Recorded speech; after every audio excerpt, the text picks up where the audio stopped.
Hello everyone, welcome to the March and half April, where the Greek ambassadors take the lead for organizing ambassadors' activities.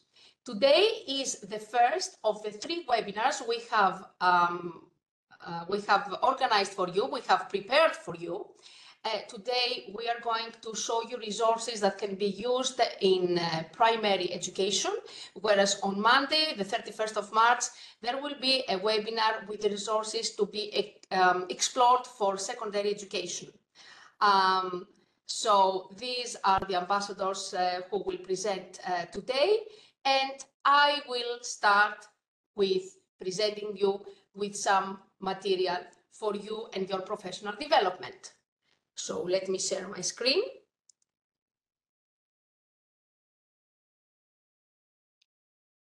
I hope you can all see my screen. So what I wanted to show to you are 2 platforms which offer courses and programs that can lead either to specific knowledge or to even masters in your learning. I'm not sure why it's not moving. Sorry, I know why. Okay, so as a proud Greek, I always feel that what Solon said in the past, that as long as I live, I learn. It's something that characterizes most educators, and especially European ambassadors, who are always in search of something new and innovative for their classrooms. So the first thing I would like to show to you is a site with courses and programs offered from Sweden. The good thing about this is that European Union citizens are exempt from paying tuition fees. So this means that the choice is much easier, and you can always take as many programs and courses as you want. This is the homepage, universityadmissions.se. And what you have to do is choose the semester you are interested in taking a program or a course. You can type some keywords. Let's talk about English, for example, as I am an English teacher, and I'm asking to find courses.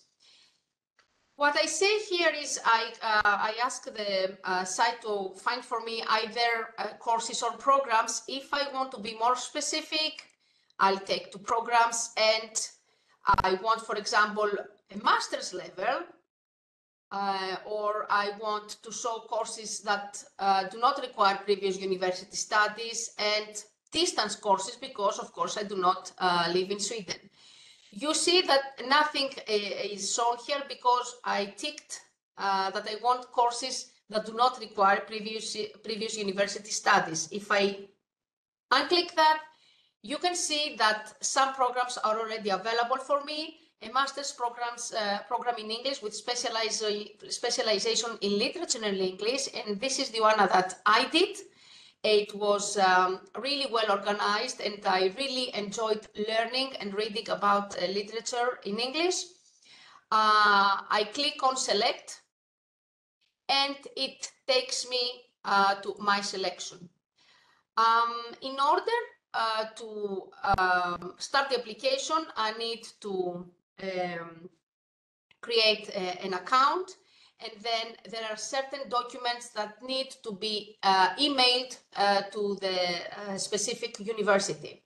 If you are interested in doing a master's degree, you have to submit a paper of over 5,000 words, and this is something that happens that you have already done during your bachelor degree thesis, so it's easy for you. If it's a bachelor, you need to I'm not sure about that. You need to follow the specific requirements for getting a bachelor. Of course, a specific level of English is required because all the courses and programs offered are in English. There are courses which are not open for late application. There are courses which are always open for application. You can apply for more than one course or program. You just need to rank them in order of importance to you. Have a look at it. I'm sure you will like it. You will love it, actually. You will enjoy finding out about so many amazing courses and programs offered from Sweden. And the second website that offers courses is from Finland, from the University of Finland. There is a plethora of courses. I'm sorry, my computer is a bit slow. Okay, here it is. For example, there are filters here. It's English, what kind of level I want, if the course is active and upcoming, or if it's ended.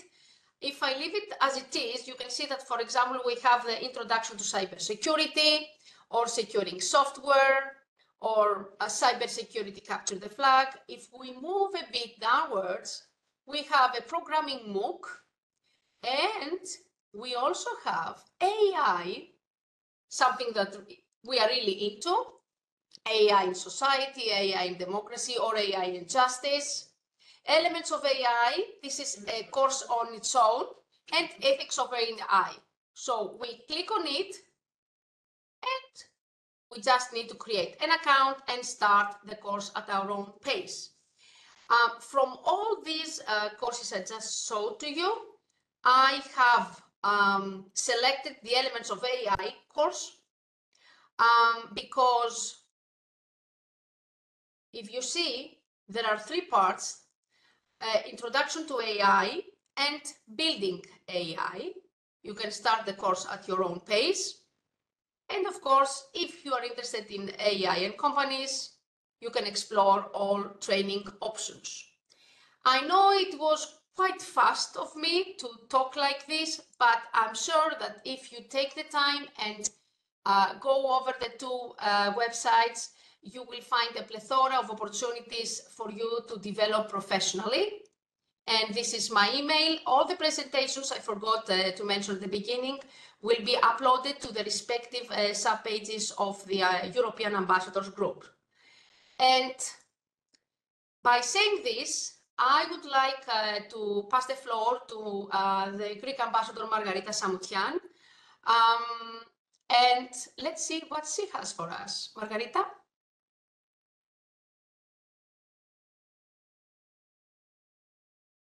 Well, hello, everyone. Just a moment to make the presentation. Okay. I hope that all of you can see my presentation. Is that correct? Yes, go ahead. Okay, so as you heard, my name is Margarita Samoutian. I'm a kindergarten teacher and also an eTwinning and Scientix ambassador. Today, I'm going to present you the STEM school label. Okay. So let's talk about what is a STEM school. So STEM school meets specific criteria because it follows a policy where the activities cultivate skills related to the STEM fields. And as you can see here, this initiative is under the auspices of Scientix, and the purpose of this STEM school label is to guide European schools in enhancing the interest and skills of young Europeans in STEM subjects and to keep them with all the necessary tools to facilitate the involvement of all the members of a school community in related activities through the development of an appropriate STEM policy. So what kind of activities you can see in STEM schools? in this STEM initiative. For example, the development of a transnational set of criteria to define STEM schools, also a guidance for schools to improve STEM education activities and implement them in the classroom, a collection of existing and innovative STEM education resources, the development of a transnational network, and an organization of high-level conference. Of course, the publication of STEM school labor report and best practices aimed at showcasing how STEM school label has contributed to highlight the further development of STEM strategies at the European level. Oh, I'm sorry, I went back. So how can an organization be defined as a STEM school? There are 7 element keys and 21 criteria. So here we are going to present them briefly. The first one is instruction. It focuses on the personalization of learning and integration of innovative teaching practices like problem-based learning or inquiry-based science education. The second one is curriculum implementation. So all the topics should be related with STEAM and STEM fields, interdisciplinary instruction, and conceptualization of STEM teaching. This means that the activities should be related with the real world experiences. Oh, I'm sorry, I don't know why it goes back. So the third one is the continuous assessment. And also the professionalization of staff, which means that the staff always try to have more professional development, and also they're highly qualified. About the school leadership, there is a high level of cooperation among staff and the inclusive culture. And of course, there are connections. This means that the schools are open to the local community to create bonds with parents and guardians, with other schools in national or European level, with experts, industry, university. And of course, the final key element is school infrastructure to access technology and equipment, and of course, the materials created by the teachers and other members in the school. So, who can apply? Any interested teacher at the school can register and in the platform and write the application fields. But in order to apply, all the above should be approved by the legal representative of the school. It's very important to have this, let's say, approval. There are 3 different STEM school label levels. Let's say they depend on the experience of the practices and the policy of each school. Here you can see the labels. And let's talk about the guide. As you can see, there are 4 general steps. The first one is the school registration. The second one is to provide evidence of your school practices and case studies.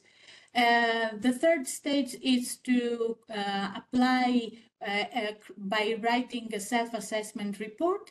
And at the end, you will be evaluated, and then you will get the label and the specialized feedback for improvement. Here are the steps more in detail, as you can see. It's the same like those that I already mentioned. And here there are some information for you. So the first step, you need to access the STEM School Label website, create an account, and there add your description about your school and other activities that you are that you want to refer to. Also, you need to upload evidence about your school practices and case studies, and then in this way you will fill the self-assessment report. It is also important to contribute to polls and forums to exchange ideas and become part of this community. And here are some information about the points that you will get depending on the evidence you submit. Also, in case that you want to have some extra points, it is important to remember that the activities that you will submit, they have to be connected with the everyday life to cover different areas and promote positive attitudes, and also be experiential and promote action to be more engaging for your students. Before completing the application, it is very important to check the checklist and afterwards complete the report. Here is a notice that everything you need to upload everything 1 week before submitting the final self-assessment application. And in case you need support, you can send email to this address. Of course, after completing the application, you will receive an email with details for your submission, and of course, a notification if you get the label and a specialized feedback for improvement. Sorry. So about the benefits, as you understand, the platform allows the participants to interact, also to exchange ideas and practices, ask for advice, and talk about difficulties and how they could manage them. Also, the self-assessment tool help the schools to evaluate their level and, of course, improve their practices, and is a high recognition for the organization in national and European level. So in case you receive the label, this label will be valid for 18 months. And after 12 months, you can resubmit and receive a higher rating based on the feedback that you will get by the coordinators. And here is a general poster of all the information I shared with you. I will also upload this one in the forum and in the group, and some resources that you may find useful to complete your report and get the STEM School label. So this was all about the STEM School label. I hope that you will have the chance to become member of this great community. And now I will stop sharing and we will move on with the next Greek ambassador, Ms. Psaridou. We are waiting to hear from you. Thank you very much.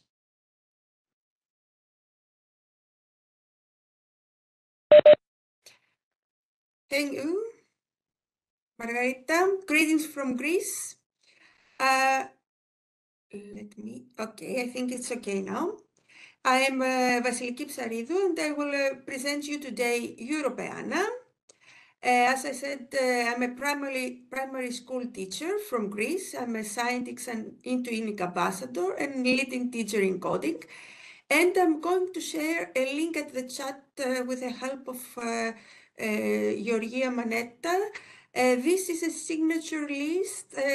Please fill it in order to be given a certification about today's meeting from Europeana. So, what is Europeana?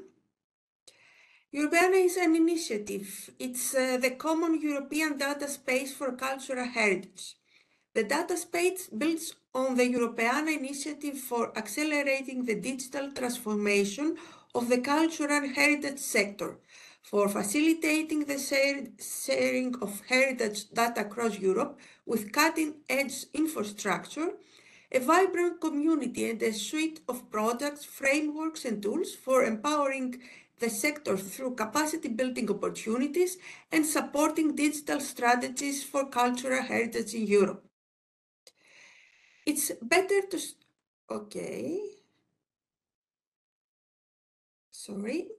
it's better to see the types of cultural heritage first. Cultural heritage is a complex system, often based on values and emotions rather than objects. The main categories are tangible or physical cultural heritage and includes objects, buildings, and works of art.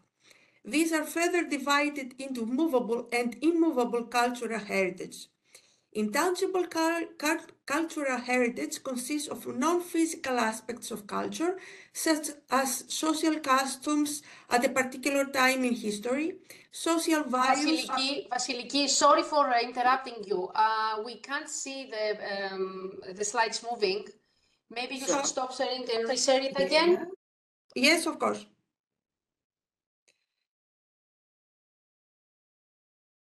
And try to have it in a, yes, perfect, thank you. Okay, it's better now. Yes, I will interrupt you again if I see that something is going wrong. Thank you so much. Okay, something happened.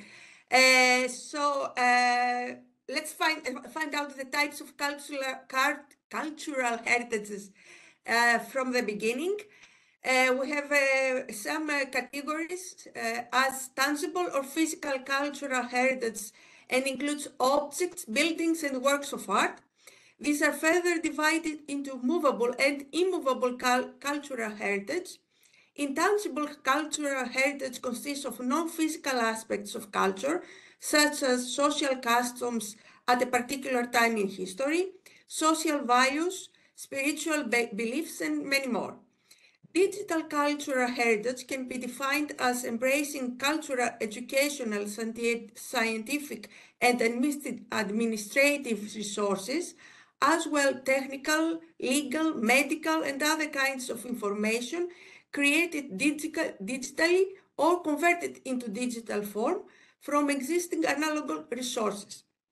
Natural heritage is also an important part of society's heritage and is including the countryside and natural environment or natural reserves.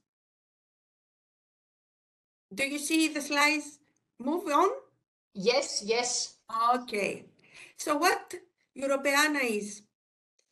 Europeana is an initiative of the European Union, financially and politically supported by the European Commission since its launch in 2008. It is an ecosystem of 3 different initiatives: Europeana Foundation, Europeana Network Association, and Europeana Aggregators Forum, and thousands of organizations and professionals.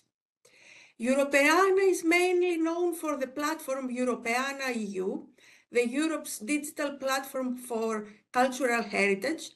There you can search for content, read blogs, browse exhibition, curate galleries. You can also create your own account where you can save valuable material, and all of that are offered in many languages. More than 20 million objects have open license and can be freely reused in education. Resources you can find on Europeana include texts, meaning books, letters, archival works, theses, poems, newspaper articles, faxes, manuscripts, and sheet music.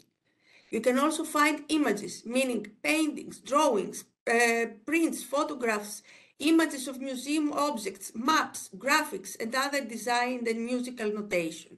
There are also videos, from films, news reports, and television programs, and audio like music and spoken word from reels, cassettes, records, and radio broadcasts. And of course, 3D, virtual 3D dimensional representation of objects, architecture, and places. Europeana works closely with European Schoolnet. They offer MOOCs about Europeana. They were offered the previous years, and in fact, all the editions were presented in several European languages. Digital Cultural Heritage Competition and Scientific Award. Every year, Europeana is one of the initiatives that take part at the STEM Discovery Campaign, and so does this year. We will talk about it later in details. They also offer workshops held in Future Classroom Lab in Brussels. Here you can see photos from workshops held in 2022, 2023, and 2024. And there is the blog of Europeana. Here you can find learning scenarios ready to be used, stories of implementation, macro stories, and updates. Here is an example of a learning scenario you can find at the blog. It is called Forests and Meadows in Invertebrates, Teaching with Europeana, and I'm going to share it with you at the end of the presentation. The important thing is that you can find learning scenarios for all school levels, for several subjects, and most important, designed by teachers for teachers. Here is the story of implementation of the Forests and Meadows Invertebrates by Moira Skiberas. She wrote how she implemented this scenario to her class. After the end of my presentation, another eTwinning ambassador will present her scenario of implementation to you. In the blog, you can also find information about the micro-stories of implementation and the Europeana micro-stories of implementation challenge for this year's competition. Also, there is the Digital Cultural Heritage Story Map. What are the Scientific Awards and how you can take part? You are asked to take a scenario or a micro-story and implement it at your class. Scientific Awards will take into account the information provided in the description of the activity in the submission form, as well as any additional information linked in the description or the website question, like a more detailed story of implementation using this template which is provided, or another template of your preference. See how many different Europeana resources are used effectively, and the most important, 5 winners will be invited to the upcoming 2025 Science Project Workshop in Brussels. Winning stories of their use will be published on the Teaching with Europeana blog, and 5 runner-up stories will be published as well. Stories of reuse. Let's see what these stories are. We have 5 W's and 1 H of the stories of reuse. The first one is what? What are stories of reuse? They are real-life examples of how educators integrate Europeana resources into their learning activities. What kind of stories are included? Stories of implementation, detailed case studies, and micro stories, short, impactful examples. What are Europeana resources? They are digital cultural heritage materials, images, videos, texts, 3D, learning scenarios, and many more, freely available. When should educators start preparing? As soon as possible to experiment with Europeana resources in their teaching. When does the competition take place? From February to the end of April 2025. Why? Why contribute? To share innovative teaching methods, gain recognition, and inspire other educators. Why use Europeana resources? They provide access to high quality, culturally rich, and free to use educational materials. Who can contribute? Formal and non-formal educators can participate. Who benefits from this? Educators, new teaching strategies, new learning resources, students, engaging learning, and the education community from best practices. How can educators get started? Start by exploring Europeana resources, testing them in the classrooms, and documenting their experiences. How can they submit their stories? Participants can submit their stories either by using the scientific scenario of implementation template or describing their story in a choosable form. How will stories be evaluated? Evaluation based on creativity, innovation, impact on learning, and clear demonstration of reuse. And where? Where can teachers submit their stories? Where can they find Europeana resources? STEM Discovery Campaign Map 2025 to submit the stories, and Europeana platform Teaching with Europeana blog to find Europeana resources. So what you can do, find one or many more Europeana resources, either from the Europeana platform or the Teaching with Europeana blog that you could use, and describe how you could use them. Include the use of innovative tools in the activities such as AI online tools, tools for the development of 3D objects digitally, storytelling tools, augmented reality or virtual reality tools, and platform audio-visual tools and equipment. Good luck to all of you that will try to win something. Thank you so much. This is my email in case you need anything more. I'm stop recording. And Should we, Vasiliki, I'm sorry, should we share with the participants the link? yes, thank you. Okay. And we'll give the floor to Sofia Vanitidou, who has a story of implementation to show you. Thank you, my dearest colleague. I have my camera off due to some net problems. So I will share with you a story of implementation using Europeana platform. 1 second.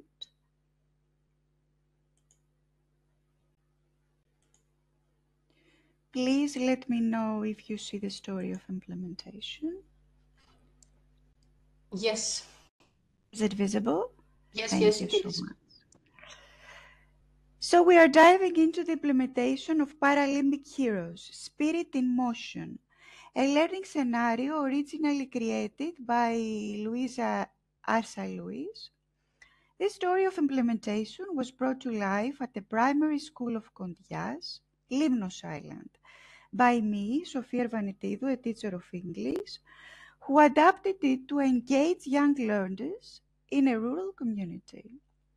This project is a shining example of how education can shape mindsets using digital tools, collaborative learning, and storytelling to shift the narrative from disability to extraordinary ability.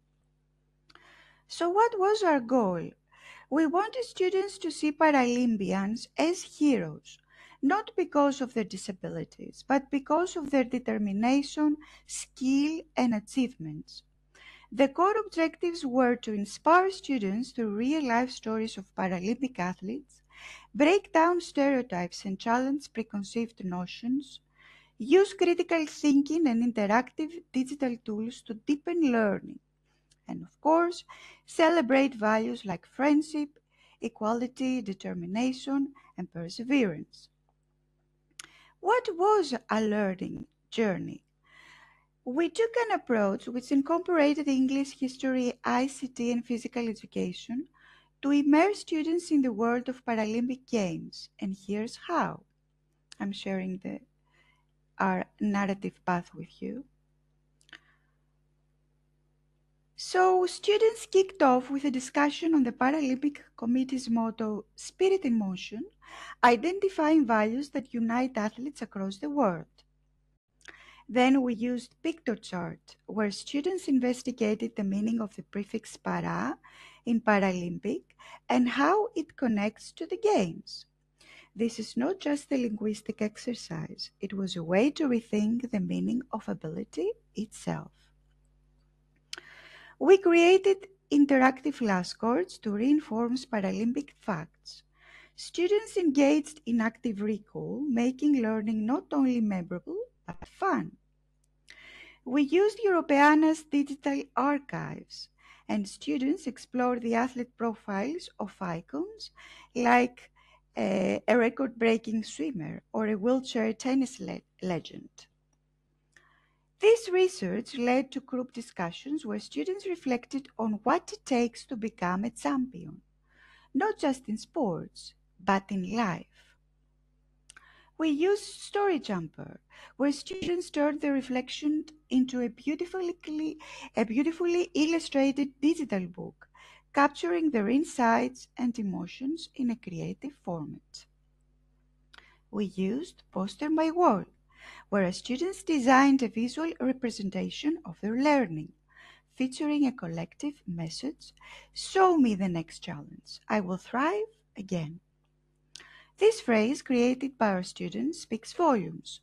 It's not just about sport, it's about resilience, growth, and the will to keep moving forward. At the end of our journey, the impact was undeniable. Students shared that they felt truly inspired by the Paralympic values. Even quieter students stepped up, eager to contribute. Discussions became deeper, richer, and more meaningful. They didn't just learn about the Paralympics, they lived the values that defined them. This experience reinforced that education is more than facts and figures. It's about stories that shape experiences and ignite passion. By integrate all these collaborative strategies, we transformed a language lesson into a powerful movement of awareness, empathy, and empowerment. I want to say a special thank to Luisa Arza-Luis, whose original learning scenario laid the foundation for this incredible journey. It's up to you now to incorporate the values into our own classroom. It's up to us. And beyond, let's open up and explore how we can continue this journey together. Thank you so much for that. I give the floor to my next colleague, Sapara Maria. She's going to discuss about Code Week challenges. Thank you so much. Thank you so much, Sophia. So I'm Maria Zapara. I'm an early childhood educator and eTwinning ambassador. As Sophia mentioned, we are going to talk about Code Week challenges. So let me share my presentation. Can you see my presentation? Yes. Perfect. Okay. So let's code together. What is Code Week? Code Week is a global initiative promoting coding and digital literacy and is for people for all ages. Europe Code Week is one of the largest initiatives which encourages schools and teachers and students and individuals to participate by organizing or joining coding events, workshops, or other activities worldwide. So why to participate in a code week? Because coding makes you creative. Coding is not just about writing lines of code. It's about problem solving. It's about thinking outside of the box and creating something new. Just like painting or writing, coding is a medium for creativity. Also, coding empowers people and it's about creating creativity and media literacy. Coding also unlocks new opportunities and is also for everyone. And of course, it is the biggest coding initiative in Europe. There are many reasons why to join EU Code Week because we invite you to understand the world around you, to bring your ideas to life by creating something digital, to gain lifelong practical skills, to take first steps in mastering digital technologies, and of course, to be part of this unique and passionate community. Sorry, okay. And what about the EU Code Week challenges? There are many of them. The EU Code Week challenges are interactive activities that are designed for individuals, classrooms, colleagues, or friends, And if you are interested in joining Code Week, but you are unsure what to organize, these challenges offer a great starting point for you. Also, these challenges have been created with Code Week partners as they provide simple, engaging tasks with practical examples for classroom or group settings. And of course, each challenge includes step-by-step guidelines which can be adapted to fit participants, their needs, their interests, and age group, while also you are free to use any tool or technologies and open sources and resources that are highly recommended. There are 34 Code Week challenges until now, but we have also information that during 2025, we will see many more. So let me share also, my screen and the platform. If you want to be a part of a Code Week, you have to create an account. You only need an email or a Gmail or a Facebook account. And then you can go to resources and the game competition, and you have to pick challenges. As you can see in the platform, there are so many resources that you can visit and pick one of them. Also, there's the opportunity to select your language. The platform is translated in 30 languages. So, as you can see in the resources, there is games and competition, and these are the challenges. Okay, so if you pick one of the challenges, you can see inside many details about this activity. You can see the activity type, the name of organization, the language, the type of organization, the audience, and the main themes. There's also a description, the start date, and the age group. Moreover, if you want to share your work, getting as part of this challenge, you can do it through your Instagram bio. And of course, there are many instructions, step-by-step instructions, how you can implement this challenge in your classroom. As you can see here, there are many example connections and how you can extend the activity. Also, there's the opportunity to download the template for the activity. And of course, you have to upload your activity, getting as part of this challenge, in the activity section. You have to add your activity here. And then, of course, don't forget to share it with your colleagues. Moreover, there are many other challenges. Sorry, let me share again. The challenges include activities such as animation and storytelling, game design, app development, robotics and AI, solving puzzles, algorithm challenges, coding with music. And I would like to share with you one of the Code Week challenges that I have the opportunity to create with my colleague Anthea Kouli, who is also an early childhood educator. And in this challenge, students get inspired by an artwork and create a story and illustrate it. And then they have the opportunity to re-narrate the story by using a programmable robotic kit or make it as an unplugged activity. So we create a 5 steps guide for this activity. This activity was created to engage young learners with art and coding. It was a hands-on learning experience with people, or as I mentioned before, an unplugged activity. The target audience was about teachers and educators. It was about pre-primary students and primary school students. So it was from 3 to 12 years old. The purpose of the activity was to cultivate observation and interpretation and questioning skills, and also encourage students' creativity and teamwork, and develop computational thinking skills by creating an algorithm in order to re-narrate their story. The first step was to observe, so they have to select a painting or photograph or an artwork. Next step was to look closely at a painting or a photograph or an artwork and use thinking routine, looking 10 times 2. It was a routine from Project Zero Thinking Routine Toolbox of the Harvard Graduate School of Education. So students invited to look at the image quietly at least 30 seconds and let their eyes wander, and then list 10 words or phrases about any aspects of the image. Then the second step is to tell your story. So they have to use thinking routine beginning, middle, and end. And we have to ask our students if this artwork of this photo or this sculpture is the beginning or the middle or the end. You have to choose one of these of the story. What happened next? So in the third step, students, they have to illustrate their work, their story. Students draw key events of the story in sequence and then arrange them in a grid for easy storytelling, as you can see in the pictures. And in the fourth step, it's about coding. Students will use arrow cards to create movement sequence and then design an algorithm, as you can see in the picture, to move their robot through the story. And the final step, they re-narrate their story. So they run the Bebot algorithm to navigate the illustrated story. And also, as you can see in this picture, they can play this activity in an unplugged mode, so without the use of any robot.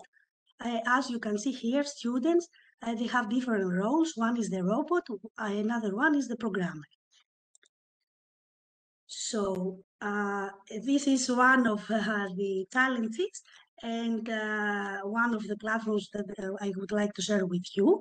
And now, with the help of my friend and colleague Angeliki Liapi, who is also a scientific ambassador and eTwinning ambassador, we will talk about scientific STEM discovery campaign. So, Angeliki, are you here? Yes, I'm here. Okay. Good So, afternoon. okay, I will start and then Angeliki will talk. What is STEM Discovery Campaign? STEM Discovery Campaign is an international initiative, and this year is co-organized with a Natural-Based Solution at World project. And this initiative invites educators, schools, students, project, university, everyone to join these activities and invites everyone that is implementing activities that are related in the field of STEM or STEAM, science, technology, engineering, art, and mathematics. The campaign this year, 2025, runs from 1st of February until the 30th of April, with a peak of the activities from 24 until 30 of April. And there is a question, have you participated in STEM activities since May 2024? And if you are interested in showcasing your projects promoting STEM, you can, I believe that this is, you are in the right place. So every teacher and organization involved in STEAM and STEM can include their action on STEM discovery campaign. The only thing that you have to do, sorry, just, okay.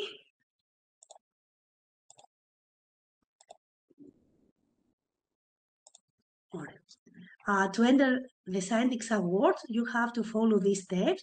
You have to create an account, and then you have to log in by using your EUN username and password, and then complete the submission form on the STEM Discovery Campaign app or Scientix platform. And of course, don't forget to pin an activity on the map. So if you have a project in eTwinning that are in relation with STEM or STEAM, the only thing that you have to do is to pin your activity on the map. And of course, don't forget, if collaborating with other colleagues, list their names in the description section of the submission form. Angeliki? Hello, I'm Angeliki Liapi. I'm a kindergarten teacher from Greece. Well, it is important to know that the Scientix Awards will take into account the information provided in the description of the activity in the submission form, as well as any additional information linked in the description or the website's question, like a more detailed story for implementation, or a fully new learning scenario that you would like to upload, or a career seat to introduce an expert or professional to your students. Then the Scientix Awards are categorized based on their subject matter. So you will see that the awards include cooperation and integration, digital competencies, awards for STEM careers, awards for environmental sustainability, awards for community engagement, and also there are bonus prizes. To explore the awards in a more depth, you can do it that in more depth, and a more detailed description of the awards is included in this presentation. You can review the information at your own pace to gain a deeper understanding. We encourage you to explore, engage, and be inspired by these innovative efforts that shape the future of STEM learning. Now, I'm going to share my screen. Thank you, Maria, for sharing for me. You're welcome. It is okay. Can you see my screen? I think that you can see it. Yes, yes. Well, this presentation will introduce you to food educators community that is dedicated to inspiring healthy and sustainable food choices, as well as promoting careers in agri-food sector. Well, Food Educators is a collaborative network bringing together 15 partners across various countries. They operate a resource center at the European level, ensuring representation and impact with the European Union. Their work involves organizing the community, building partnerships, managing a teacher's advisory board, and creating engaging communication and content. At the national level, food educators have local hubs that focus on implementation, promotion, teacher recruitment, and workshops, and the organization of agri-food career days and events. To learn more and join the community, please visit the Food Educators webpage and either log in with your username and password or register if you need to. To discover the repository of food educators lesson plans, you will see that they are organized by theme: food and health, food and sustainability, agri-food, jobs and careers, food science, and food system. The lesson plans cover key learning objectives, including healthy eating behaviors, sustainable lifestyles, and food systems mappings. Moreover, food education lesson plans are designed to be downloadable and adaptable, catering to diverse classroom needs and target groups from 6 to 18 years old. They incorporate online tools, videos, handouts, and supporting materials.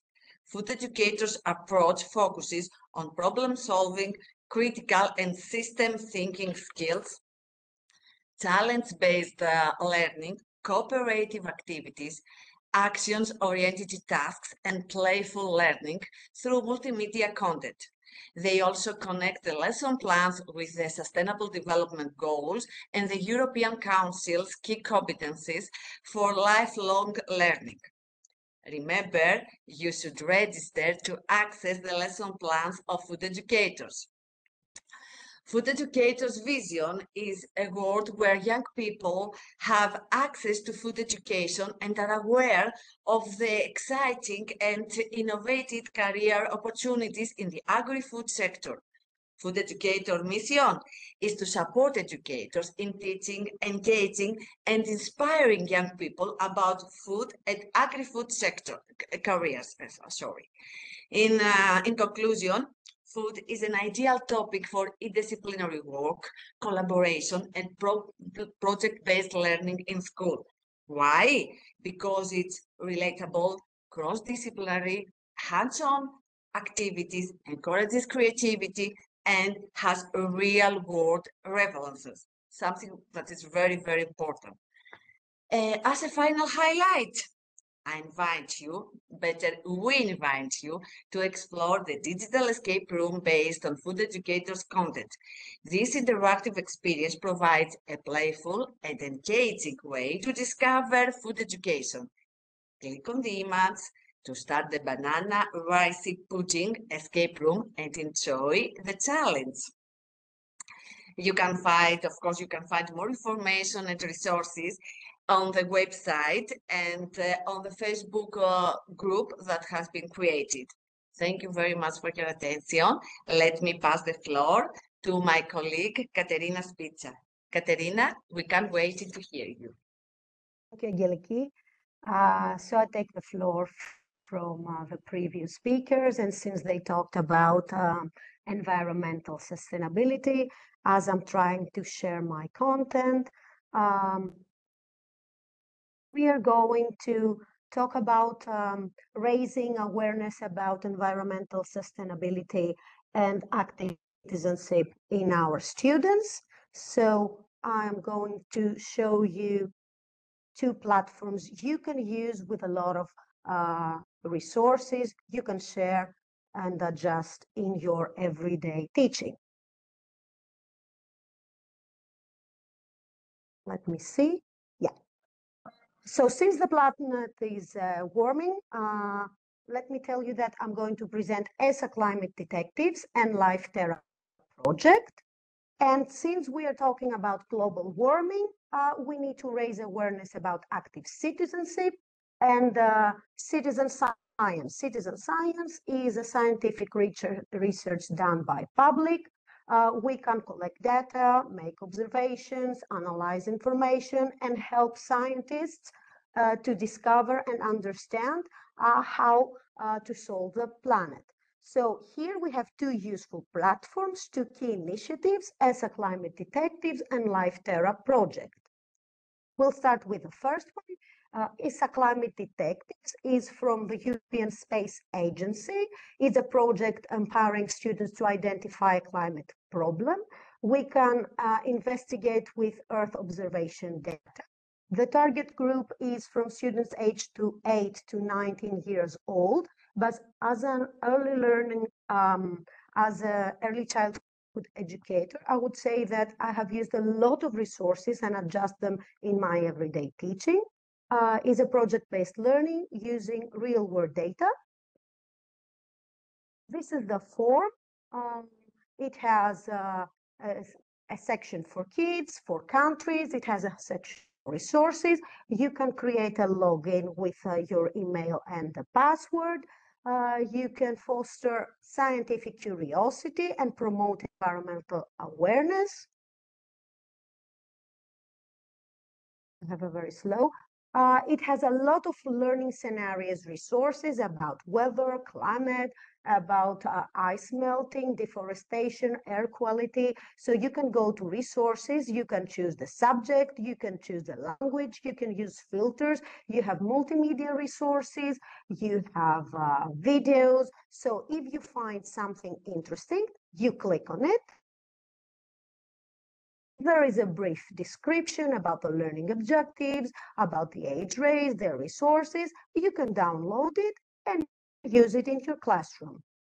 If you want to take further action, you can become a climate detective by teaming up. You can choose your team with your students. This project starts in September and finishes in April.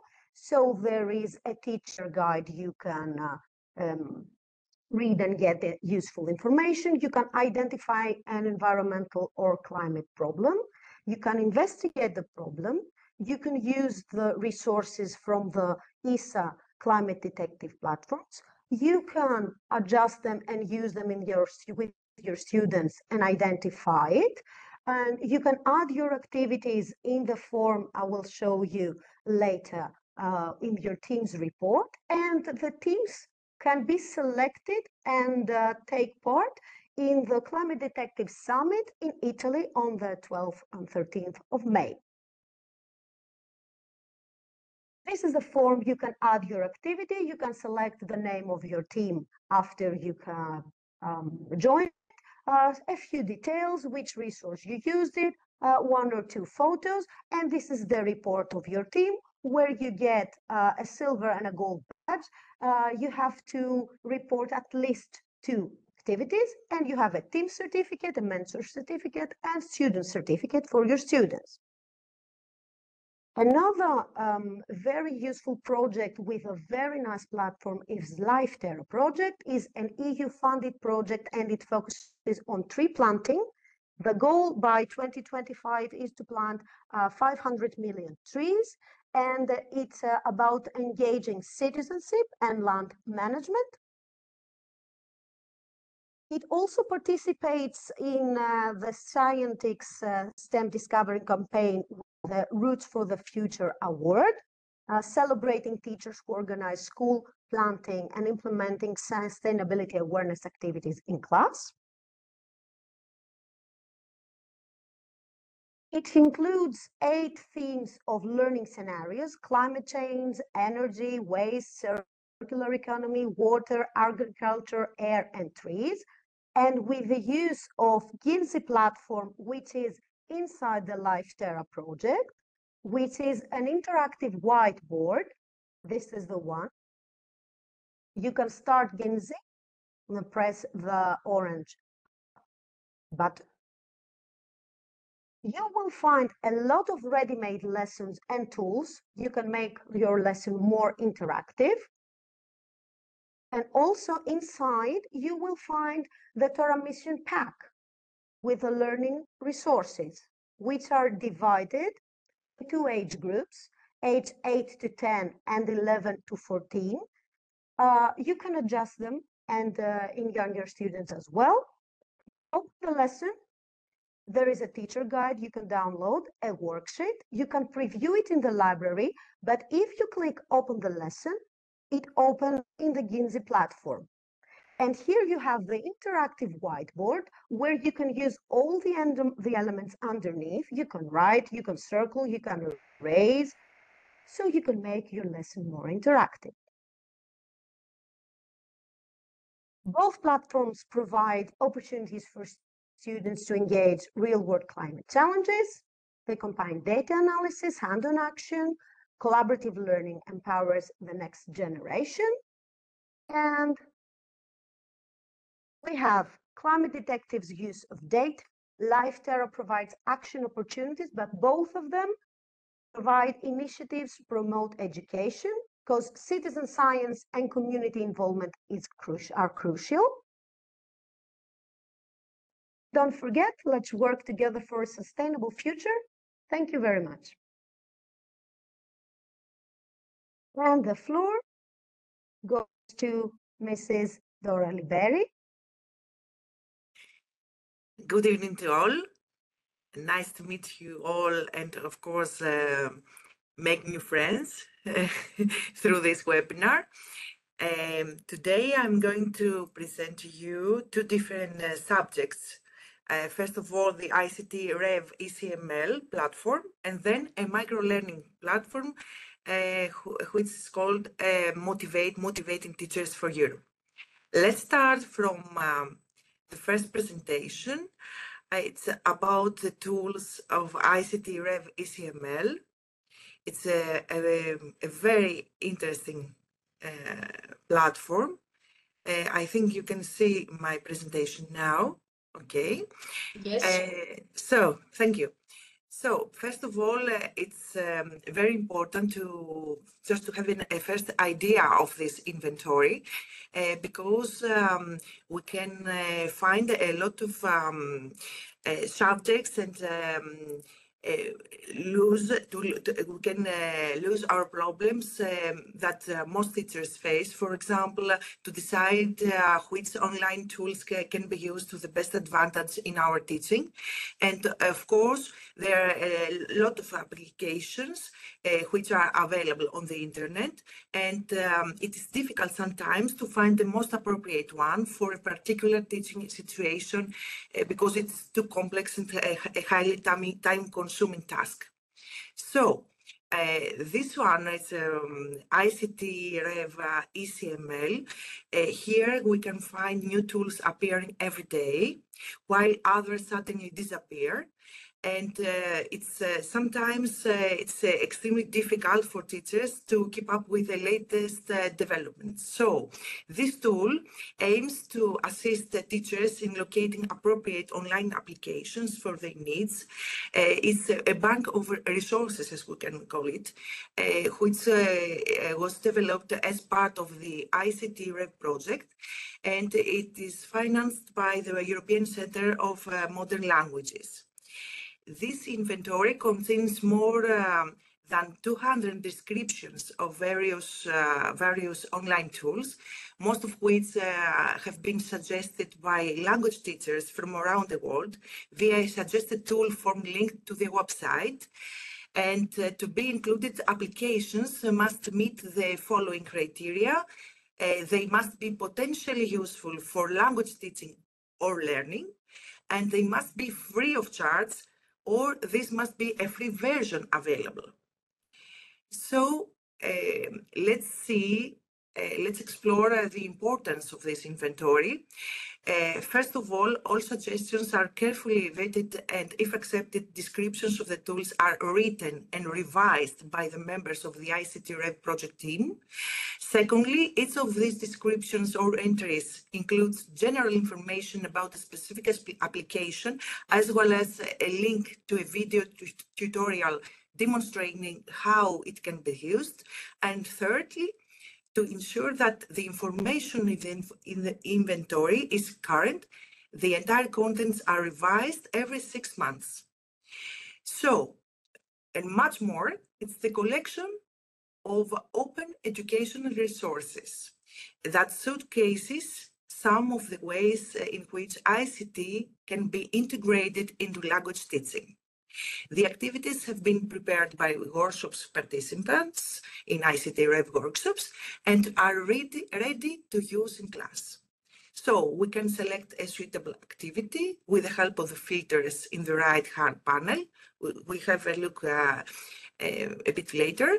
So it depends on the age of the learners, the language level we need, the duration of our class, our subject, and we are free to adapt and reshare the activity. The authors and the ICT Rev team would be grateful for any comments, and we can also suggest a learning activity to be added to this collection.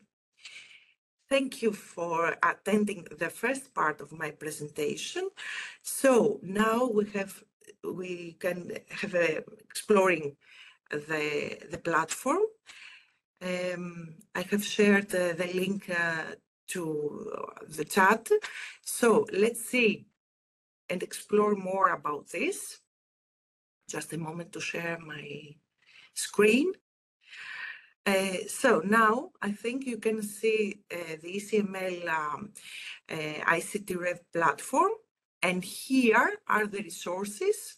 We can move to the inventory of ICT tools, and here you can see this huge variety of ICT tools, and find the category that suits to our classroom and the subject we teach, so that we can use this tool and of course make our lesson more interesting, and of course update it to the latest versions of teaching and using the ICT tools.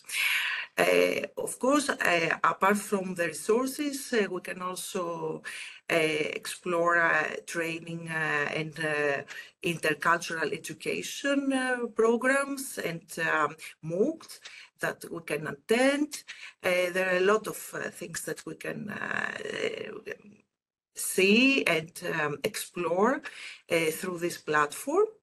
This is the one. And the second one, which I think it's also important, is motivate the program, the e-learning platform, motivating teachers for Europe.